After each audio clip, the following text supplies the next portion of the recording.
Welcome to the SoberQ Podcast.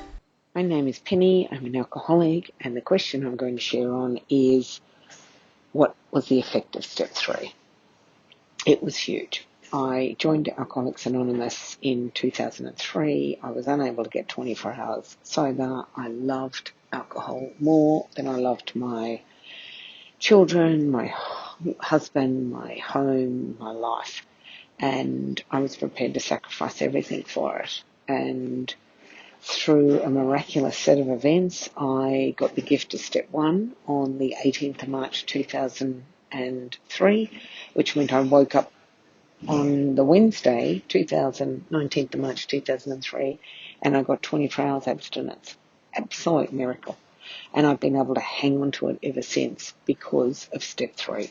So the effect of step 3 in my life is huge. I was one of those alcoholics who drank every day. I loved the stuff. My life was geared around it. But I had 3 little kids who were 9, 10, 11, and I was unable to stay sober in the car. And the consequences to my life were going to become huge. And so with that gift of desperation and getting step 1, I was able to come to believe there was a power really slowly. I didn't have a choice. Step 1 was my problem. Step 2 was my solution. And 1 + 2 = 3. I kept it really simple when I got to step 3, and the fact that I couldn't justify being a drunk mother as God's will under any circumstance, under any, idea of God. And so I kept it really simple in the beginning. I eventually got a sponsor, and, I whinged and complained about the entire 12-step process. And every time I said to her, why me? Why this way? Why that? She'd go, mate, why is a management question, and you are no longer in management. And that is really the gift of step 3 to me today still. I am no longer in charge. There is a power greater than me that is. And so when things come into my life, I can accept them.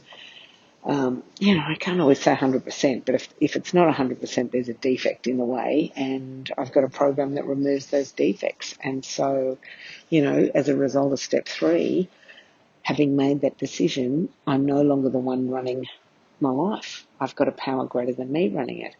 And my business is to make sure I get myself out of the way, which is steps 4 to 10.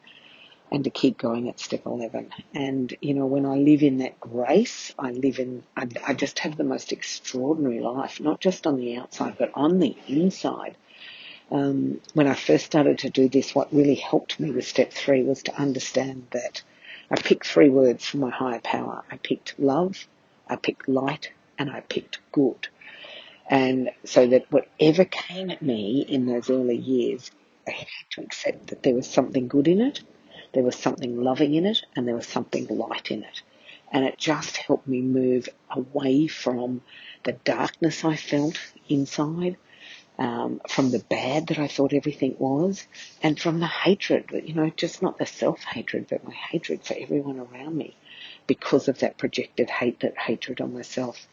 And, today I can honestly say that the effect of step 3 in my life is that most days I live in love, in light, and in goodness.